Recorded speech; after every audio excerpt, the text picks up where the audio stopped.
I'm actually falling in love with this anime because I'm actually loving the story for this anime.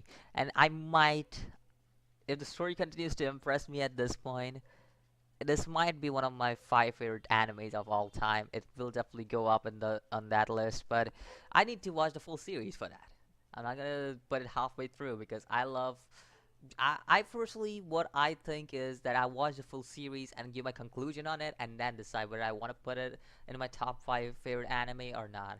But as for this episode, Jukai, character we have seen from episode one.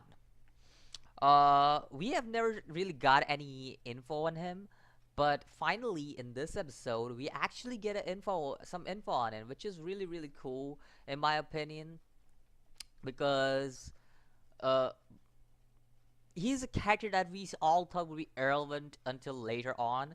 I think so. Personally, at least I thought that he was gonna be irrelevant until later on, but then his character got relevancy in this episode, which is early on, very early from what I thought it would be relevant to.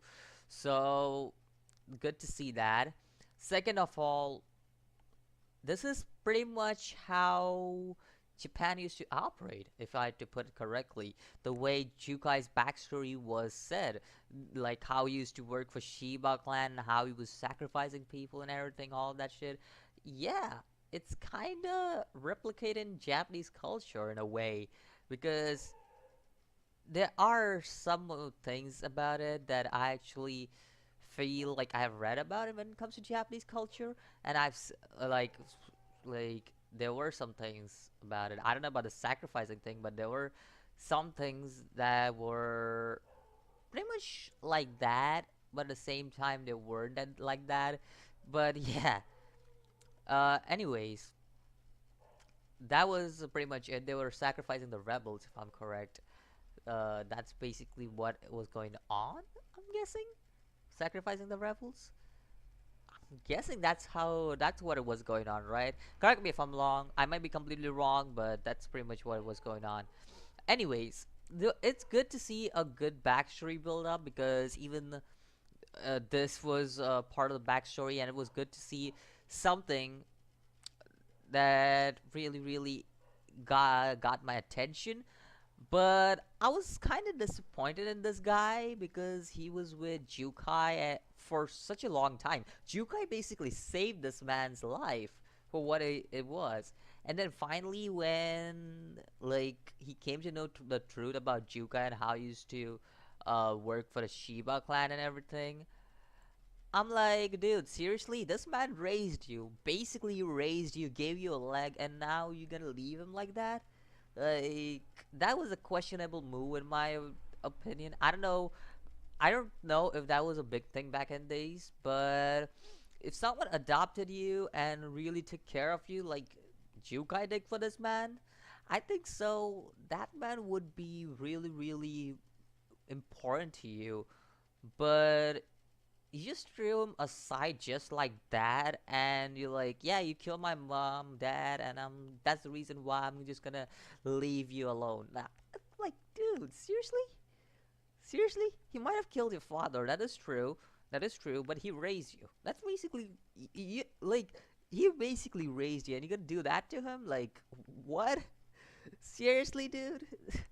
That I was kind of disappointed with that part because I felt like that was some retarded shit that happened by like that. Now I don't know. Again, I'm not sure if back in the days it was such a big thing to like if you were raised by a killer of a father, like your father or some shit like that. If that was a big thing or not, but he was definitely. Plus, he was kind of just helping people rather than killing. So yeah, it was very much different. Like, what? I don't even know what to say. But the most interesting part was how he gave our main character all of his body parts, and we come to do something interesting about the main character, that whenever he kills these ghouls that his body parts was sacrificed to, he gets one of his body parts back. And it's interesting. again, an interesting thing to see, interesting concept to see, kind of like finding the One Piece.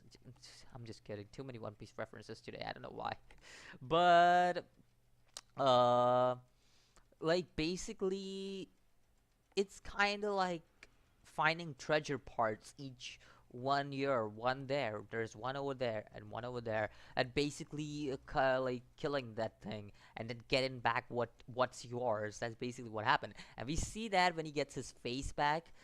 He still hasn't got all of his body part. It's just his face, it's his leg, his emotion to feel pain and all of that shit. So yeah, there are different things, and we see that the statue are cut up as soon as we see that, because our main character is killing ghouls. So yeah, it's a pretty cool concept. Still not sure how it's gonna play out, but it's a pretty cool concept to know. We also see the difference between the main character and uh our other guy who's been raised. So how like the other hair has been raised to be this very much charming person and trying to just win against everyone, while the main character is actually practicing and shit. So it's good to see that. So yeah, that was pretty much it for this episode of Dororo.